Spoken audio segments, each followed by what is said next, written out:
That's what we're going to do. That's what we're going to put on this truck. I think this kit, I ordered it off eBay.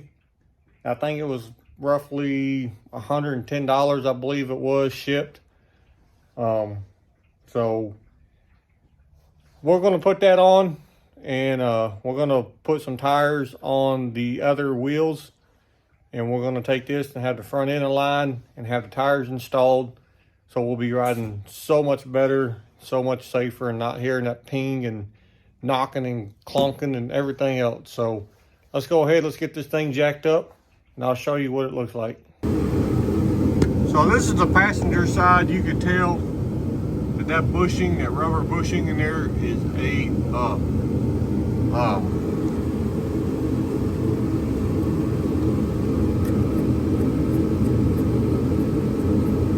You can see how much it moves. So that's why we're going to go ahead and just replace this whole upper control arm. We're going to go ahead and replace the ball joint here and the lower ball joint. So let's go ahead, let's get this wheel off, and let's get this side tore down.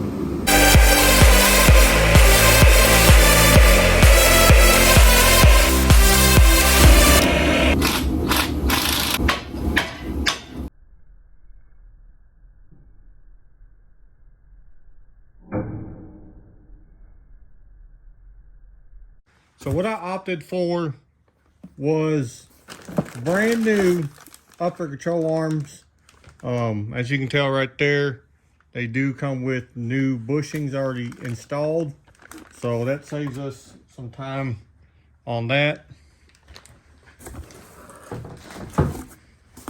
What this is,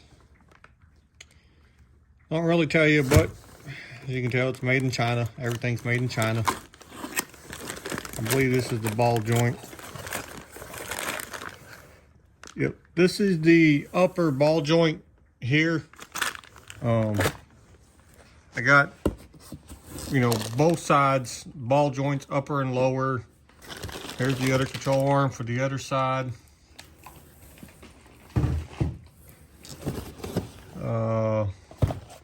I think these are sway bar bushings.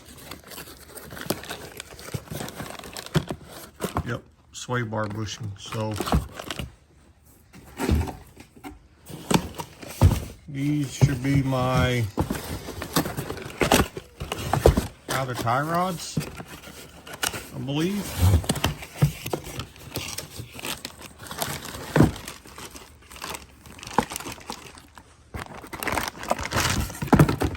Yep, outer tie rods. So we got that for both sides. There's my inner tie rod that we are going to install, and that's about what it's going to consist of. But like I said, I got upper and lower ball joints, inner and outer tie rods, and new control arms.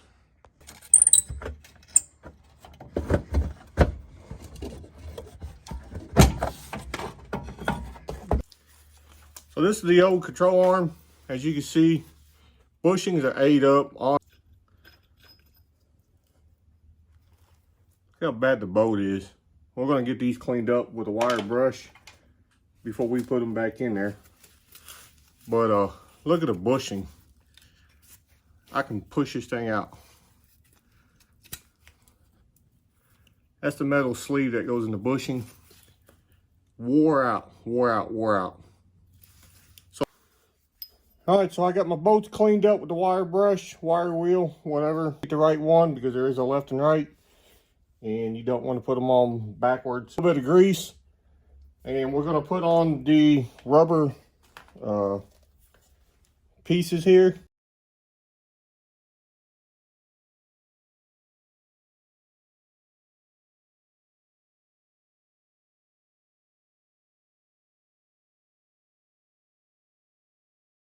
You got that little C-clip around there. You got to knock that thing out first before you can remove it. So let's go ahead, let's get that knocked out, and we'll get the ball joint press remover.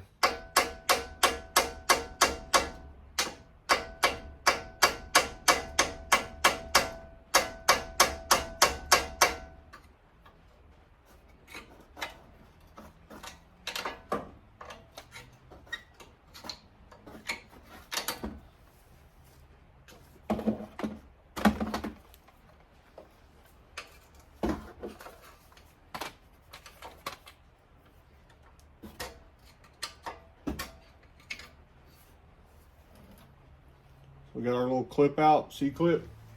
Let's go ahead. Let's get our ball joint press.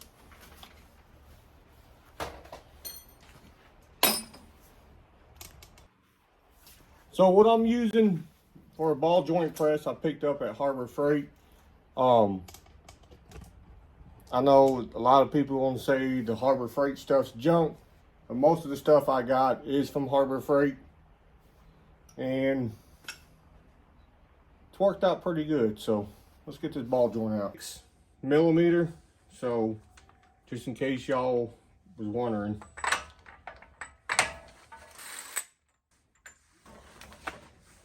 So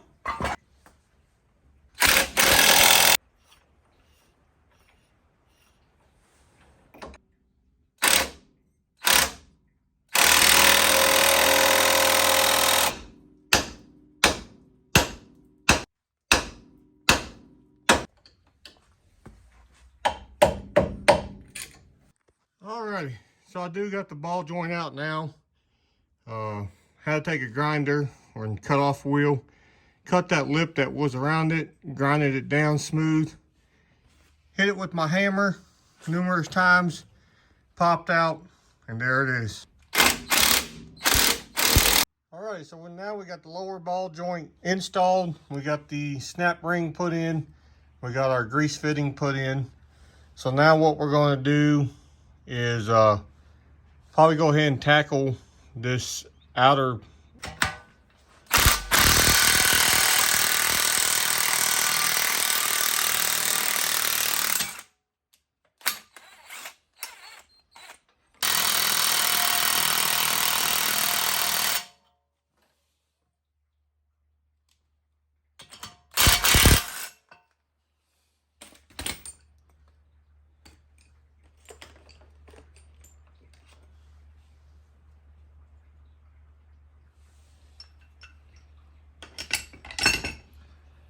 So now we got our top ball joint on. What we do is just button up all this side, tighten up all the bolts, and put our brake line, brake caliper, brake pad, put all that stuff back on.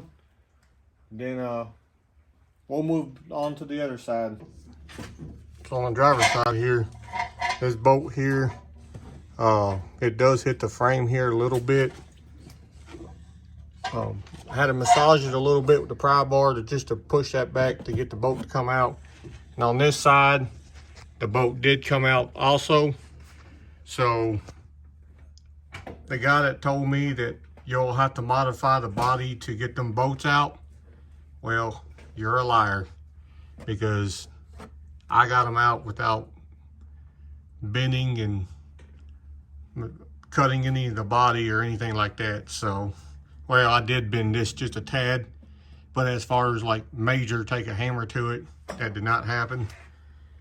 Got the lower ball joint in, the upper ball joints in. So grease in it. I'm finished putting this one on over here, and then we'll put it back together. Alrighty, so we've got all the parts on the front end of the truck. I didn't record the driver's side because it's the same thing as the passenger side. So I went ahead and did that real quick. I had a thermostat housing. I was putting it off. I didn't want to put a thermostat in because there was a lot of work involved. And I didn't want to drain the antifreeze. So when I went ahead and when I started the truck up, I noticed the truck was making a noise. It's been making it for, I don't know, since November of last year. I took the belt off. I've taken the fan off, tried to figure out where this noise is coming from. Couldn't find it. Well, today I found the problem with the noise and where it was located. And let me show you what that noise was. So what that noise was underneath the hood on the Trailblazer was this water pump. Now this thing is small. It's not the smallest one, but this thing is pricey. Went to AutoZone, picked up another one. This thing right here, $57 for this little baby damn water pump. when I was looking at it underneath the hood, I took the fan and grabbed it while it was on there, and I moved it up and down. So it was like the bearings inside here were shot, and that's what was making all that grinding noise underneath the hood. It wasn't leaking antifreeze. I don't know, for whatever reason, these don't leak antifreeze like a small block 350 or the LS ones. You know, this thing is shot. It's let me see. You can hear the bearings in there. They're shot. So I went ahead, I said, you know what? Let's replace that. Let's go ahead and take the thermostat housing off. Let's do it all while we have the antifreeze out and get it done. The thermostat housing, on the temperature, it would only do like 150. It would not get above that. The heat was warm, and I wanted it to be hot. So I knew the thermostat was stuck open, and it was just constantly running. It wasn't building up heat or whatnot. So we went ahead, swapped out the water pump. I didn't record that. If you do one of these on the Trailblazer V6, just have time, have patience with trying to get the shroud and the radiator cooling fan off. What I did was I disconnected the fan off the clutch. It was easier to get out because you can't get that out with and the shroud out because of the upper radiator hose holds it in there. And the way they designed the shroud is like it's got a pocket where that fan sits in that pocket, and it just spins around it. So it's hard to get that out. Unless you just want to take the whole front end off, I suggest not doing that. Just go in there, take the bolts out of the back of the fan that holds onto the clutch. They're 13 millimeter, there's 4 of them. Take that off. That way the fan blades would come off. Take the clutch off, let all that fall out, then you'll be able, then you got to take the upper radiator hose off. You'll be able to maneuver that out. You got 2 10 millimeter bolts that holds it to the fan or the radiator. Then you got your transmission cooler lines that snap into that shroud. Take that stuff off, be able to pull that out. It's a pain in the ass, but that's the best way I found out how to get that stuff out without having to disassemble the front end of the truck. So yeah, that's what it is. You know, I got the truck back together. We filled it up full of antifreeze. It's reading 210 now on the instrument cluster. So that's halfway on these Trailblazers for the V6. It's 210's halfway mark. But yeah, I just appreciate y'all watching this video. Hope this front end, you know, putting the control arms and ball joints and all that stuff in. Did not do the inner and outer tie rods because I was looking at these, the sockets and stuff. They were still tight. There was no play in them. So I said, you know, hell with it. We just left them on there. I got them off to the side over here just in case they do go bad. I do got a new set over here. Be ready to put them on. But that's going to do it for today's video. Stay tuned. We're going to be working on my Silverado. That's the next one that we're going to be doing the front end. And there's way more parts in that one. And that one is completely getting rebuilt on the front end. Not holding off on anything like that. But stay tuned to the next video. That truck is the next one. And I appreciate y'all watching. And we'll see you on the next video.